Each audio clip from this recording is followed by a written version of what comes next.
Wonderful. Well, thank you everyone for joining us. This is our NRG Oncology Communications and Digital Engagement Workshop.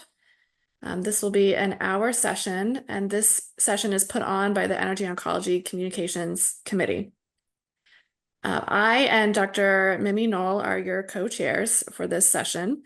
Dr. Mimi Knoll is a radiation oncologist and medical director of digital engagement at Northwell Health. And I am also a radiation oncologist at City of Hope and chief clinical officer at City of Hope Atlanta. We have a wonderful program ahead of us today. I do want to remind everybody that this session is being recorded and will be available on the NRG Oncology website for you to view. Usually it goes on the website about a week or so after completion of the meeting. We do have the chat function open, so you can feel free to chat in any questions, and we will answer the questions at the end. And I will pass it off to Dr. Knoll to introduce our first speaker. Hi, everyone. So excited to be here. So today we have three amazing speakers, and our goal is really to share with you how individuals in oncology are utilizing digital tools. So we're going to start with the amazing Ryan Strandlund, who I know for a number of years from ASCO Advocacy Summit.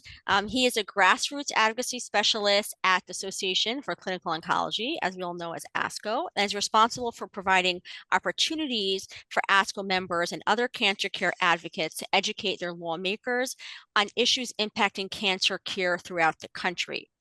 He has more than 17 years of healthcare government relations experience, and he resides in Virginia. So welcome, Ryan. Can't wait to hear.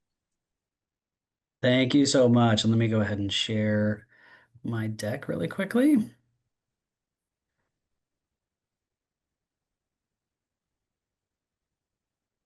And okay.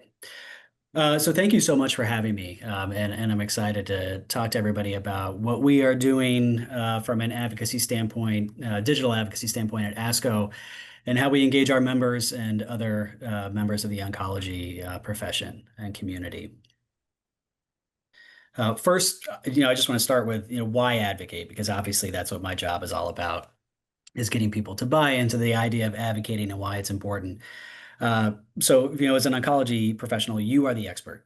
You know what's going on the ground daily with your patients, what the issues and barriers are to care that you see every single day. You're able to ensure that, policy priorities improve patient outcomes. And it's really important that your insight is a part of that. And then your real world examples are vital to ensuring that they understand those barriers to care. And I will prioritize examples as we move through this entire presentation because they are the most important part of your advocacy process. So just some best practices.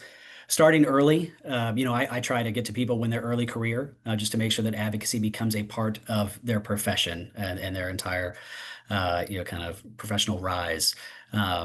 Take advantage of multiple advocacy opportunities, whether online or in person, through all of your professional societies. I know we all have our own grassroots programs that kind of target different issue areas and different priorities. So definitely taking advantage of those opportunities and those staff.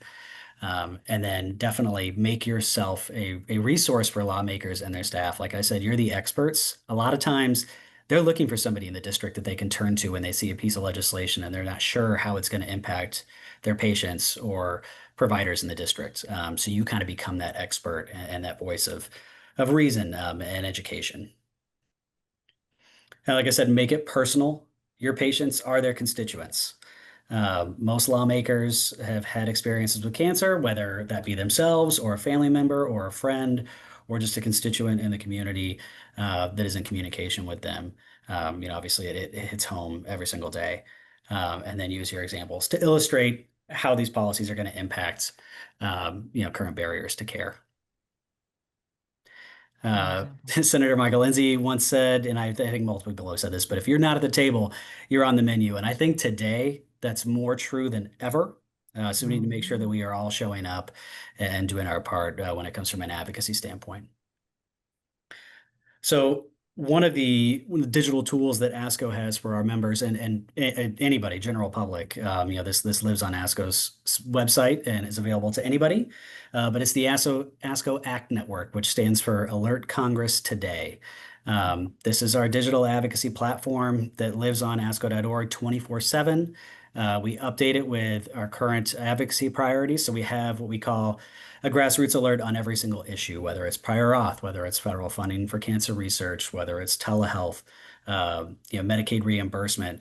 And then within these, there is a background and then a pre-drafted letter that you're able to send to your lawmakers. And I'll show you that on the next slide. All of this is editable, so you can, add in your experiences, add in how this is impacting your patients. And then you, with a click, can send those off to your lawmakers, and it goes to the correct Hill staff, who oversee healthcare issues. Also on the website are federal and state bill trackers, so you can always see what we're paying attention to. And I think this actually is really helpful from a state standpoint, considering our state team, I want to say they monitor somewhere over 500 bills a year. And you can separate it out by state. So wherever you are, you just click on the state where you are, and you can see what we're paying attention to. And then it just gives you a really good idea of kind of what we're paying attention to at any given time. And this is updated on the fly. So as things change in Congress, as bills move, whatever that looks like, we are always updating this, so you're getting the latest information. Like I said, the alerts themselves, they have a background on the left-hand side, and we kind of break it out into the background, the ask, and why it matters, just to give you that pertinent information. So you kind of know exactly what you're looking at before you send a letter. And the letter is pre-drafted by ASCO, but we do encourage people to, personalize these. I think they hit home a lot harder in these, congressional offices when you do so. This is also something where we have the ability to send out these alerts to people that have opted into receiving active work email. Which gives us the opportunity to, if a bill is moving or if it's in committee, we can target people that are represented by those members and send that out immediately. Definitely, direct email is the biggest impact that we get when it comes to people using the ACT network, over things like Twitter, or LinkedIn, social media, or other, like in a newsletter, things like that. Opting into receiving ACT Network email is really important from my standpoint, because it's the easiest way for you to receive these alerts in a timely fashion. If you're interested in, kind of being on that forefront of making sure your members know where you stand on a particular issue in a timely manner. We also do a lot with social media, and I know everybody does. I will say, from our government relations team, we lobbied for a long time to get our own Twitter handle, and we're just unable to do it. So whenever we send something out through ASCO's, Twitter handle or X handle, we just tag ASCO advocacy, and that's how they know that it's coming from the association. But we target advocates via, Twitter, X, Instagram, and LinkedIn, all which kind of have their own, base and different, just subset of people. So you got to make sure that you're kind of hitting them all. Like I know Dr. Zahn, who is ASCO's immediate past president, is big on LinkedIn, but doesn't use Twitter or Instagram at all. We have a lot of people. It's obviously a big community on Twitter or X, and then Instagram is kind of bringing in the younger, more early career folks, and getting them involved in what's going on with ASCO. But it provides us, with these multiple platforms to inform a large number of people on what's happening, in real time, which is really nice, without having people, having to like opt into email. And we do different things as well. We, I'm sure Dr. Knoll's seen this, but we do a day in the life series where, one year during the summit, we had Dr. Weston, kind of show his entire day when it came to the summit. Or also one year he testified in front of Congress, and we did the same thing. And I think the goal there is to show people that it's not as intimidating to advocate or to go up to the Hill. It's actually quite easy, and not something that people should shy away from. And then we also engage our state affiliates, on social media, as well as our ASCO members. I think we do have a number of members who are really active on social media. And so when we have an issue that's really important, we'll sometimes reach out to our members and ask them to push this out on their channel as well. I want to say it might have been in May, or April. Dr. Toplinsky out of New Jersey, who has a big social media following, just randomly posted our funding alert on the ACT network, and we saw crazy engagement, which was wonderful. So I reached out to her and let her know we were really appreciative about that. And she said, please reach out if you ever want to collaborate in the future. So we're definitely working with influencers to get the word out there too. It seems to be really helpful. We have a lot of online communities and newsletters that we work with as well. So my connection, is set up through asco.org, but we have it's the ability to join these online communities. So we have, communities of practice that are kind of all over the map that you can join, and others, with the ASCO community that are interested in that can join. And then, they have meetings at annual meeting, and other ways to get together. And then there's my affiliates, which is our state society network. So that's all the state society presidents and executive directors. So we can contact them at any point. And then the State Society Network, which is a larger kind of swath of the state community members that can join that, and they can really just talk amongst themselves. I think it's the entire point of it. But we at ASCO, when things are a little pertinent, we'll send stuff out via that as well. And then newsletters. We love to keep, obviously, our membership informed of what's going on when it comes to advocacy or the Hill. Or the administration. We have our ASCO in Action, which is sent out by our communications team, and that will provide daily updates if need be on how legislation is moving, what's going on in that community, and then if we have the ability to, or like it's pertinent, we will add our ACT network links to that, just to make sure that people can read that and then take action. ASCO Connection is one of our larger newsletters that we send out to, I want to say it goes to When does your thing start? tens of thousands of people as Now? opposed to a couple hundred. And then latest news is our state affiliate newsletter, and we tend to make sure things are a little more pointed to the states when we send stuff to them. And then Cloakroom is a little more of our personal touch. It's for current government relations committee members, past government relations committee members, board members, people like that, just to get they're kind of getting the latest inside baseball of what's going on. And of course, we're always adding opportunities to take action when we're sending those out. Just so you have an idea of kind of where some of our priorities are right now, and this is obviously not everything ASCO is working on at the moment. But as you can imagine, federal funding for cancer research is top of the mind for us. Securing Medicaid access is obviously very high on our list, given everything going on. Always working on prior authorization, drug shortages, Medicare physician reimbursement. And besides Medicaid right now, because it's becoming a little bit more of a state's issue, all of these are on the ACT network. The only one that's not on the ACT network the only one that is on the ACT network that is not on here is telehealth. So if you wanted to take action on any of those issues, to contact your federal lawmakers, you can go to asco.org/ACT network, and you'll find information on all of these. And when it comes to identifying our advocacy priorities at ASCO, we have a number of ways that we do that, but obviously we do have our Government Relations Committee, which we meet with on a quarterly basis that, help us, go through what our advocacy priorities should be. We also work with our state affiliates who are, I would say, our canaries in the coal mine. They kind of bring us issues every once in a while that we're not hearing about specifically at the federal level, that percolate up. And then we work with a ton of coalitions, that help us focus on, like when it comes to federal funding, what those actual numbers are, so we can all come together as a community and develop that ask. And then obviously everything always goes through our board of directors, who are just wonderful here at ASCO and do a really wonderful job at guiding us in the right direction. I did want to note, so advocacy itself is definitely a marathon. And I think now that I've been involved in it for, over 17 years, I see stuff come up that I worked on 15 years ago, that are still a big issue.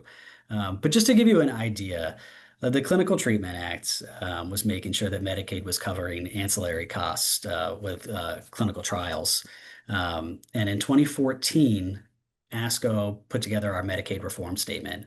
And then we started figuring out which offices we wanted to work with to draft legislation. And then in 2018, we were able to get a federal bill introduced, and then it didn't go anywhere that Congress. And then in 2019, we got it reintroduced. And then in 2020, it was signed into law via a larger package, which was a good outcome. And actually, that's not a terribly long amount of time to get something across the finish line from first introduction to sign into law.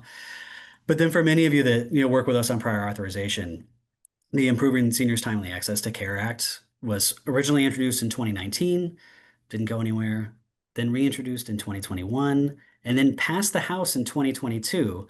Over half of the House at that point were co-sponsors, so it was easy to get it through the House, but stalled in the Senate due to a CBO score that was wildly high, and kind of ridiculous. And so we were able to come back and get that CBO score down.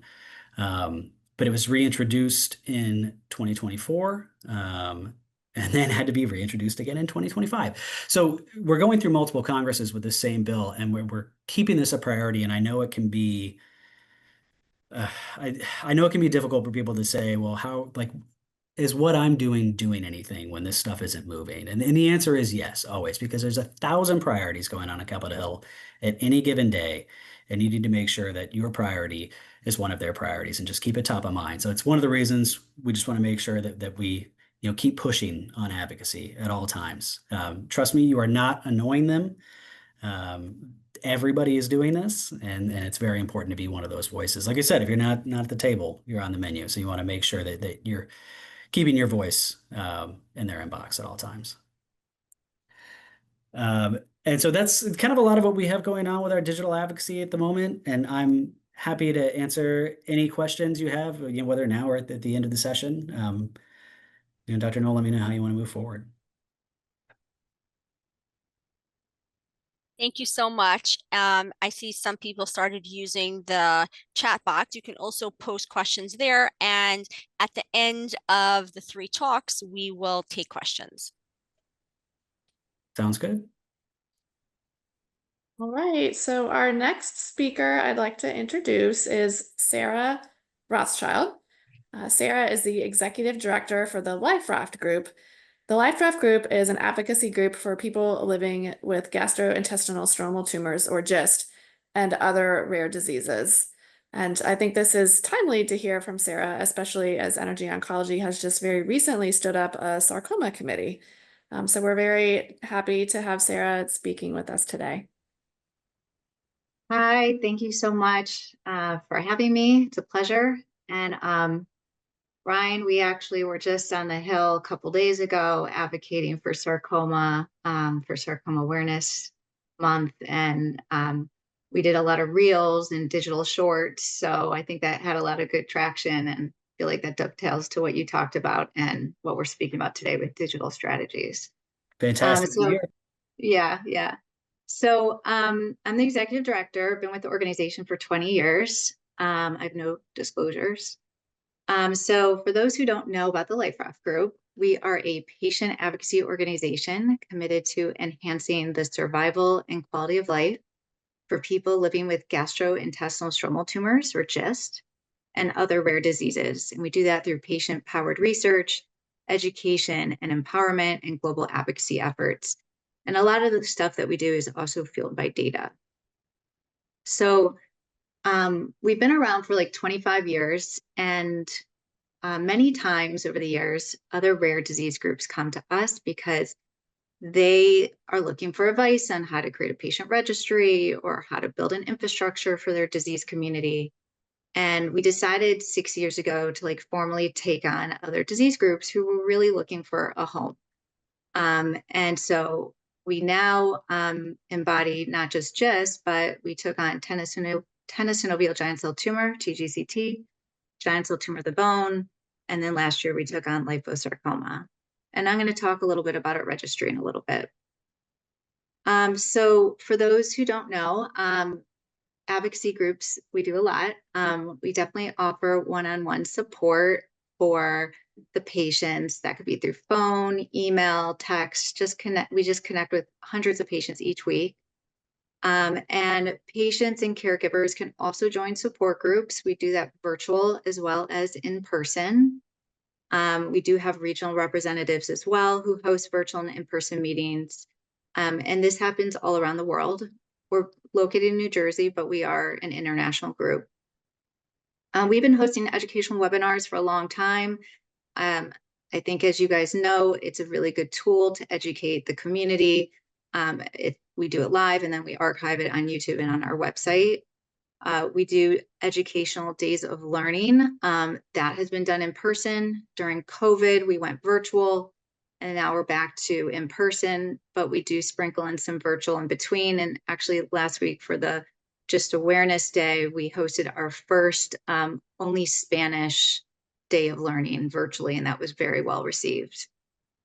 We have a mentor program. That mentor program is just an important program because both the patients and caregivers need that peer support, just talking to them about, you know, what they're going through emotionally, but also just directing them to really important resources for their care. We provide disease-specific resources, and we have that hosted on each of those disease-specific websites that we host.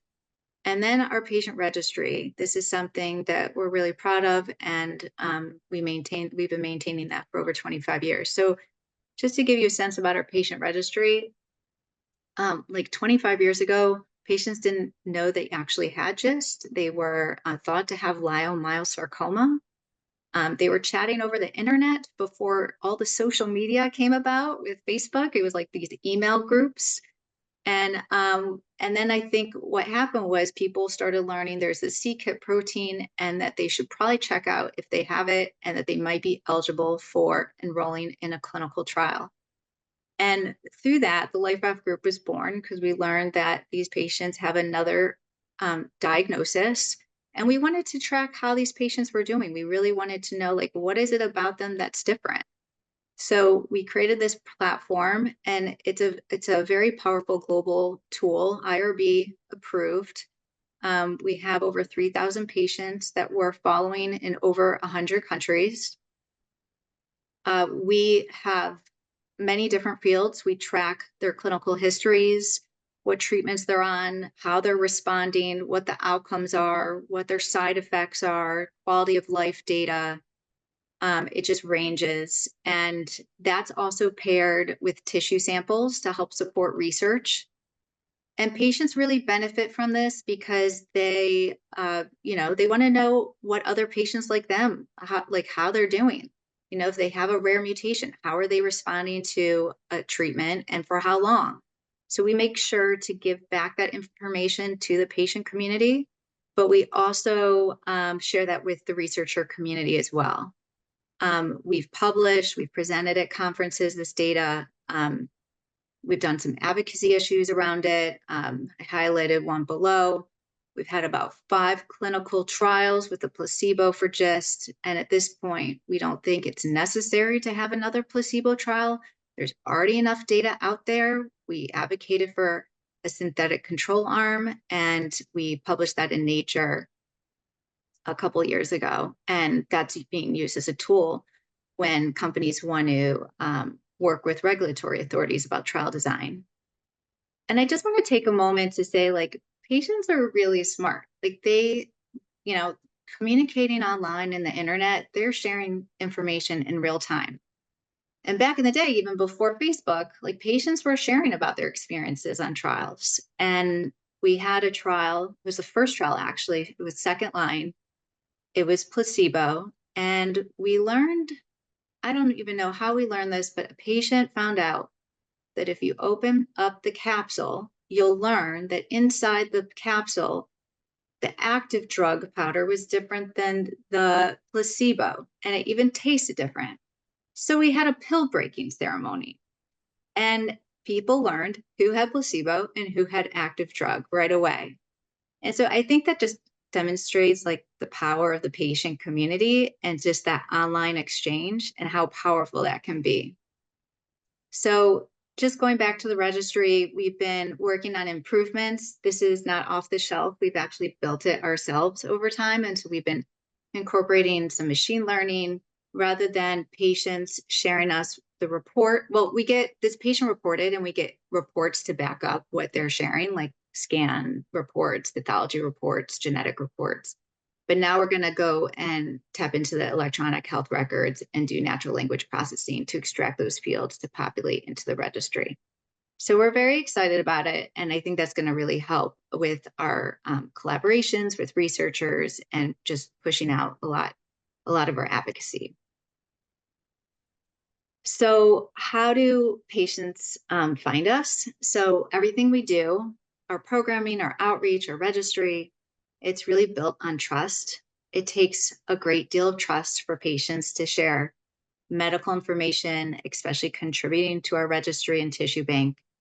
And that's why our engagement strategy focuses on really building these strong connections with our community. So patients often find us through social media, physician referrals, online searches. And when they reach out, we have a patient engagement specialist follow up with them, phone or email, and we help guide them through just obtaining their pathology report, finding out have they had mutational testing. If they haven't, how can we get started in making sure they get that done? That's a very important piece of information for their care plan. Also connecting them with a specialist, because if you have a rare disease, it's really important that you're seeing a specialist, and just being able to give them access to all the different programs that we have in support groups. And at the heart of what we do is we want every patient to know that we're their partner and we are in this together to advocate for them in their journey. So building trust doesn't happen overnight. It really does take a lot of different ways to get there. And since our patients are all around the world, we rely on social media and other digital strategies to connect with our patients. So we want patients, no matter where they live, what language they speak, to know that we're there to make sure that they survive and thrive with this disease. So, and then when they know that, that's a way that they give back to the organization through volunteering, answering surveys, donating. I mean, just advancing our mission, like contributing their data to our patient registry. It takes many different avenues. So one of our key outreach tools are surveys. These virtual surveys are just an essential way to ensure that patients are not only heard, but are just actively shaping our work. So we engage with patients through social media or through like moderated discussion groups or just like email blasts. And these surveys can be very helpful. So I'll just give an example, like in 2020, we saw that patients just really had a limited understanding of what mutational testing was. A lot of them confused just like the diagnosis, like just being diagnosed versus like getting a little bit further testing done in terms of their mutation. So we did that survey and that really helped enlighten us on prompting an educational campaign. Also, we worked on partnering to get free mutational testing for these patients, and that's still ongoing to this day. And then you can see here on the slide, that's just like a screenshot of an animation that we did through after that survey. And I felt like that animation explained things very clearly for patients about very complicated terms and language. Additionally, what we also did was many years ago, the first line treatment for GIST became generic. It was like the first oral cancer drug that became generic. And there was like a lot of anxiety about that. So we wanted to do a survey to understand people's perceptions about brand drug going generic and, you know, what perceptions they had, or like, are they having access issues, or how are what are their payers doing to cover the drug? And all that was really helpful to share back to the community, but also like work with their providers and payers with the findings of that information. So we continue to do that to this day. Companies approach us very often to help educate and raise awareness about their clinical trial. So if taking a look at this flow chart of what we do to raise awareness, the orange boxes represent actions of the LifeRaft group, and the blue boxes represent actions of the patient. There's a lot of back and forth to get to the point where a patient actually joins a clinical trial. First, we just engage them with educational, unbiased information via social media, our email marketing software, webinars. We even have a GIST Trials website. We also take a look through like Facebook groups to see if patients are posting and say, well, you know what, this patient actually might be eligible for a trial. So we're going to try to have a conversation with them to see if they show interest. And we discussed the trial more with the patient, including like the benefits and the risks. And then the patient discusses the trial with their care team, family, and even within the Facebook groups. Recently, a patient actually went from not ever considering a trial to joining a trial just by speaking to other patients in that specific trial's Facebook group. That was very helpful for them. So if the patient is still interested, we talk to them about joining, how to navigate barriers to entry.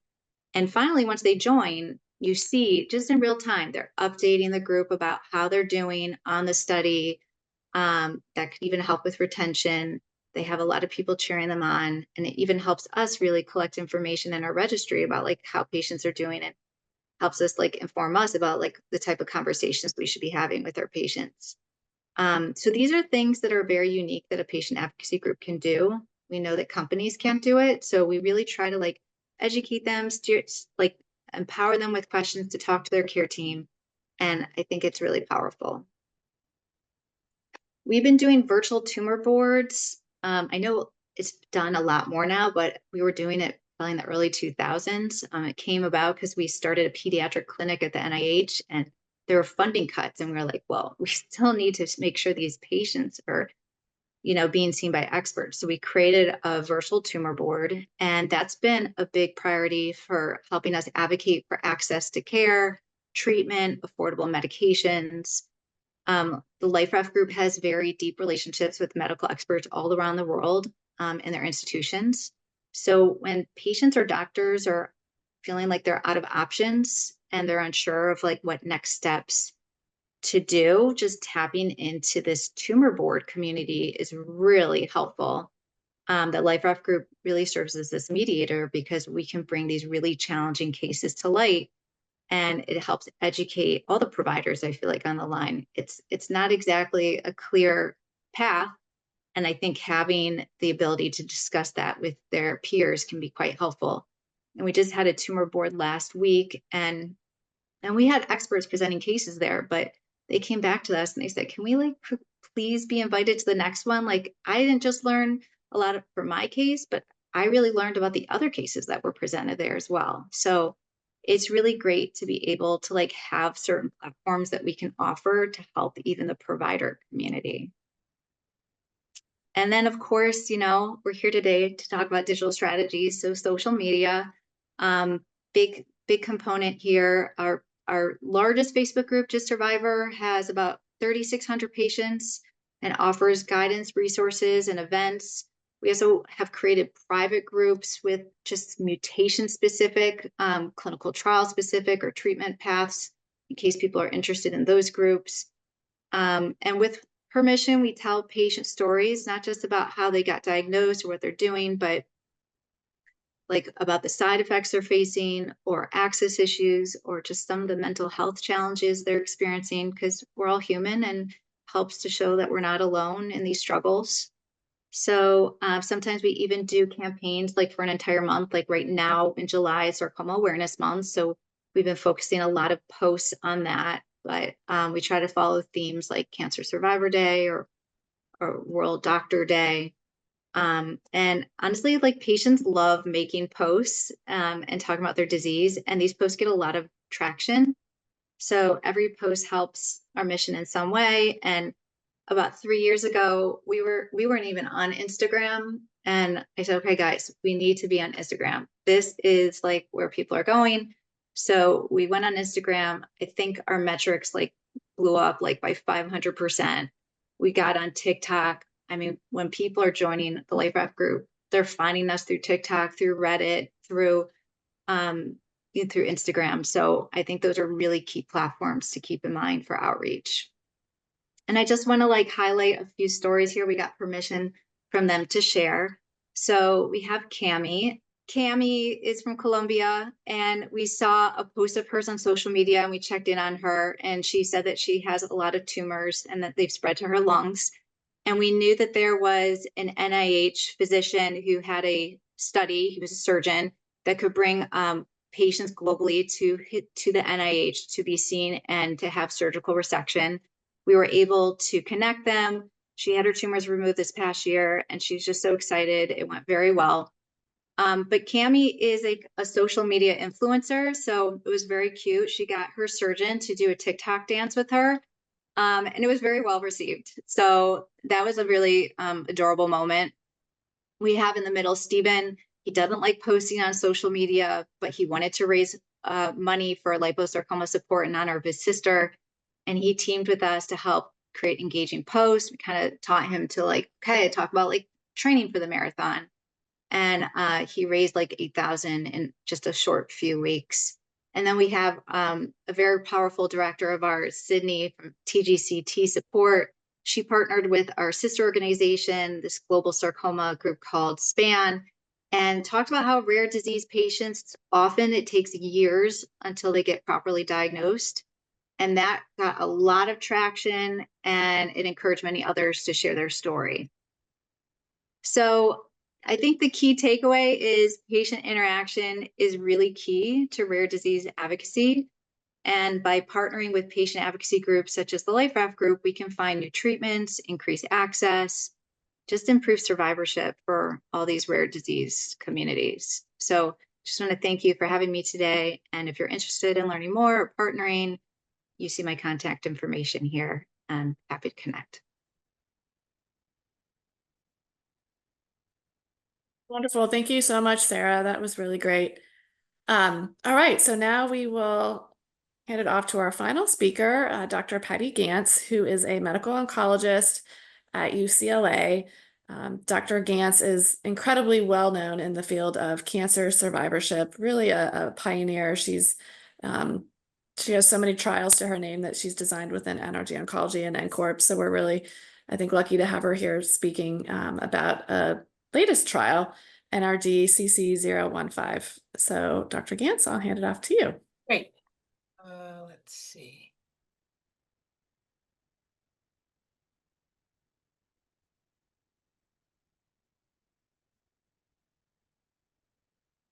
Thank you so much. So I'm going to tell you about a trial that we actually just launched about a month ago in an NRG, and kind of the rationale behind it and how we're using digital delivery for the intervention. So many of you may know that breast cancer is a most common cancer in women, but it actually is a very common cancer in younger women. And about 19% of all incident cases occur in women who are less than 50 years of age. Depressive symptoms are actually very common in younger women in general, but when it occurs in a woman with breast cancer, it may be even increased. And women who are having uncontrolled depressive symptoms during their cancer treatment may not follow through on their treatments, and as a result have shorter survival. Some symptoms that are often occurring after breast cancer treatment include fatigue, insomnia. They go into menopause earlier and may have severe hot flashes, and a lot of stress related to the fact that they cannot resume their normal life as it was before. And we have been studying mindfulness awareness practices, which is a form of mindfulness meditation, really for about the past 10 years, doing 2 prior trials that have shown that this is beneficial to younger women with breast cancer. So I want to give you an overview of the trial. We are going to be delivering digital delivery of this standardized program that we have done in person in younger women, which in person was 2 hours per week for a 6-week period of time. So in order to be able to deliver this to a nationwide sample of women and make it more accessible, we are doing a 3-arm trial that's going to actually deliver this either through Zoom classes with an instructor, so that's a synchronous delivery, through an app, which I'll show you some photos of and how we've developed this, and or the control arm is meditations only. So everyone will be getting something to help them, but we're really testing the delivery of the standardized program. And we're going to be doing assessments in them before the intervention, right after the intervention, and 3 and 6 months later to determine if the intervention was effective and if the delivery format worked. So this is an overview of the schema. We're following a pattern that we've now used in another trial that's open, which is CC11, which is doing cognitive training computerized training for women who have cognitive complaints. Sites will just have to identify women who may be eligible for the trial based on medical characteristics. They have to have completed their initial treatment, but be within 5 years of their diagnosis, and be able to commit to going through the kind of training that we're going to be doing. But we're screening them to see that they have at least some level of depressive symptoms with the PHQ-8, which is a standardized measure to look at depressive symptoms. And if they meet those criteria and sign informed consent, then they get handed over to us at UCLA with our intervention team to actually then do a baseline assessment, which we will handle with a vision tree administration. And once that's completed, the site will have to randomize the patient. And then after that happens, we then assign them to one of the 3 arms that you see below. We are able to deliver the synchronous Zoom classes, the live online classes in Spanish, and the meditations only in Spanish. We have not had the resources to be able to do the app in Spanish at this point. This is the study workflow, so you could get a sense. After the informed consent is signed by the patient with the clinical site and she's eligible, we send them a welcome letter to let them know that we're going to be waiting to get a group of approximately 40 women together. Because of the group intervention for the Zoom classes, we have to have enough women to be randomized. And this may take up to 8 to 12 weeks to happen. We think once we get going, it's probably going to be shorter than that. Once the cohort is assembled, we do those baseline surveys. Once we get them back, the women are then randomized by the site, and then we go ahead and do the intervention delivery, again, handled at UCLA. So what are some of the activities that the sites have to do? They have to go to their practice and see who are the younger women who might meet the medical eligibility for the study, and then assess them after consent to administering the PHQ-8 to see if they have elevated depressive symptoms. They have to have the resources at the site in case the woman screens very high, because we know this is a vulnerable population, to be able to handle the clinically any elevated depressive symptoms. We want them to explain the intervention trial to them and make sure that they understand that it'll be 6 weeks of training that they'll be going through, and that they'll have to be completing questionnaires both before and after the study.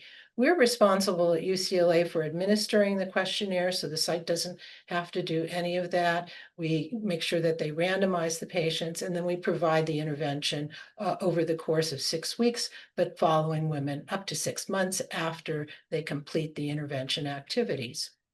I'm not going to spend a lot of time on the eligibility, but again, these are younger women who have by and large completed their initial treatment for breast cancer. Women with DCIS are also included, but anyone who has enough distress between 5 and 14 on the PHQ-8 would be eligible for this study. We're only including women because this is a rare condition in men of this age.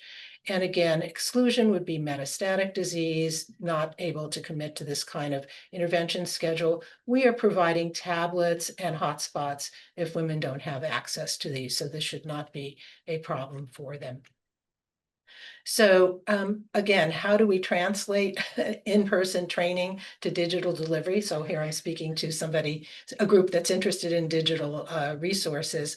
Well, again, we have had this established program through the Mindfulness Awareness Research Center at UCLA, where in our own experience, we have actually delivered it and shown benefits in terms of depressive symptoms in a randomized trial. We actually tested it most recently at Dana-Farber, Johns Hopkins, and UCLA with instructors that we trained who were able to deliver this to them. And so it's been shown to be effective. Not only does it improve the depressive symptoms, but it also improves hot flashes, insomnia, and fatigue. A lot of things are co-occurring. When we did our last randomized trial, we had a waitlist control group who at the end were actually offered to get the MAPS class via Zoom. It was during COVID, and so the Mark Center had moved to this format, and we actually were sneaking in a measure of depression before and after they participated in the Zoom classes, and we actually found the same improvement in depressive symptoms when this was delivered on Zoom. So we're very optimistic that this will be potentially effective in this delivery system nationwide. What's more of an issue is the app that we're developing, because of course, we can't necessarily engage people for 2 hours a week on an app. And so we've had to develop this over time, which has been very exciting. But why is this really important? Younger women are so vulnerable. They have busy lives, their family, work, and other caregiving that they often get engaged with. And one of the things that's very exciting about the app that we're developing is that they can do this at their own pace. We've broken up the 2-hour classes into smaller bite-sized sessions that they can do in segments over the course of the week, and can again begin to do some of the meditations and practice with this. So we hope, in fact, that the digital app will be very successful, as successful as the classes that might be delivered on the Zoom. So again, this is an evidence-based behavioral intervention, and this is a big challenge with so many of the behavioral interventions that are developed for cancer patients. If you can't get it to them where they are, they will not benefit. So we're very excited about this opportunity to do this. I'm just going to show you a few screenshots from our app just to kind of give you a sense of the flavor of this. We've actually built in classmates into the app so that hopefully the women can identify with some of them as if they were attending a group. They each have different histories in terms of their cancer exposure. And again, this goes on throughout the 6 weeks of training on the digital app. You can see the meditations that are listed here, which again are accessible on the app. It could be done on a tablet or a phone, as I mentioned. And again, looking at the progress, badges, awards for doing this. So we're very excited about this, but this is the unknown. I think the Zoom classes, we actually have some preliminary data to show that this is available and valuable, but this is the new product that we're really testing. I'm not sure I'm going to actually be able to do the video from this, but the app includes actually the same training content that's actually in the Zoom classes, but delivered in a different format. Again, you can see we have graphics, there are video lectures from the expert, meditations that are talked through. And again, this releases over a 6-week period of time. So I'm not going to actually go to my app recording right now. So in summary, as somebody who's worked in this area for a long time, developing interventions for patients who are experiencing symptoms and difficulties after a cancer diagnosis, one of the big roadblocks is that it's often being taught or used at an individual site. It's very hard to translate this, and we really need to find ways to get it out. Just that, like there is a valley of death for many pharmaceutical or device products, there is a valley of death for the kind of behavioral interventions that many of us have been working with over decades in the past.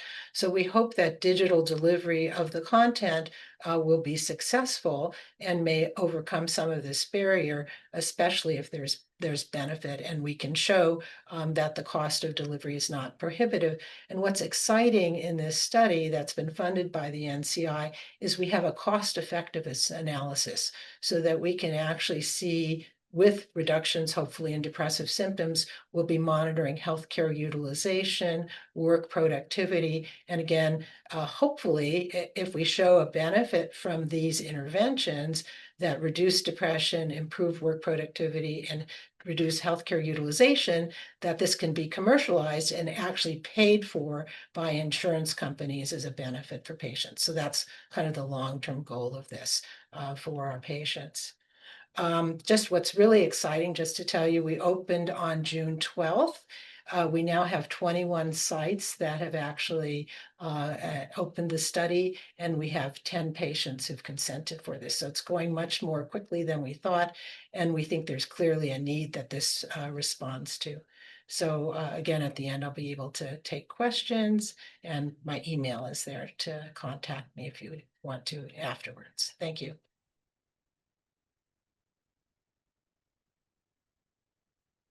Dr. Gantz, that was wonderful. That trial sounds very exciting. How many patients are you planning to enroll?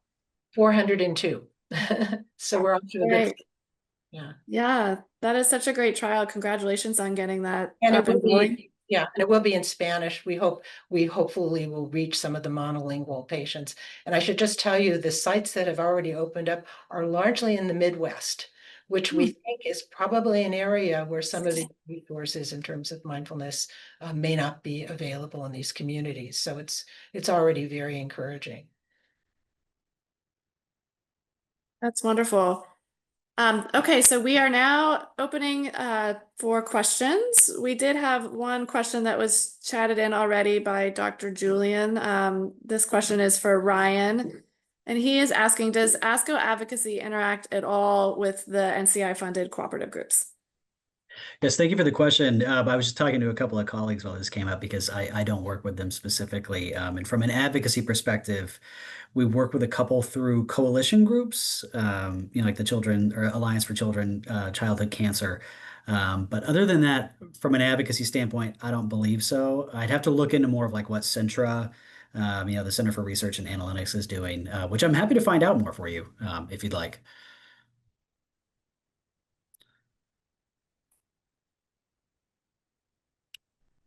Yes, sorry, I was trying to get off mute, but I think there could be great opportunities for us to have more collaborations, as Dr. Julian points out. So maybe that's something that we can brainstorm on. Okay, sounds great. We have a lot of compliments on everybody's presentations coming through the chat. So great job to our speakers. I have a question for Dr. Gantz. Really fascinating trial. Is there a plan how to sort of follow through and make sure patients finish the training? Because I found that with digital tools, that can sometimes be a challenge. In a way, it's so easy that it becomes easy not to finish or not to do. And have you thought about incentivizing or even paying patients to finish it? We are not paying them, but they are being paid to complete their questionnaires. So that's small incentive, if you will. But our experience, again, having done this in 2 other trials, is there's great hunger for this.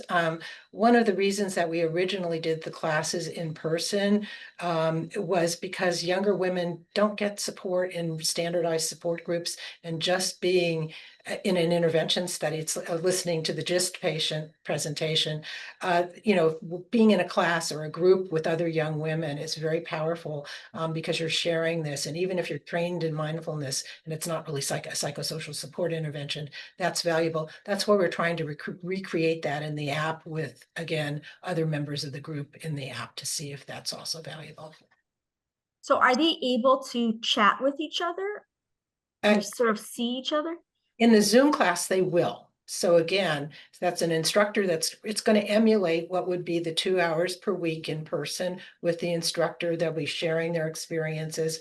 And so actually the way the app is designed is they are recording the reflections, they're recording how they're feeling, and then actually the 5 members of the group tell about their reflections about what they experienced with the training. So it's trying to replicate that.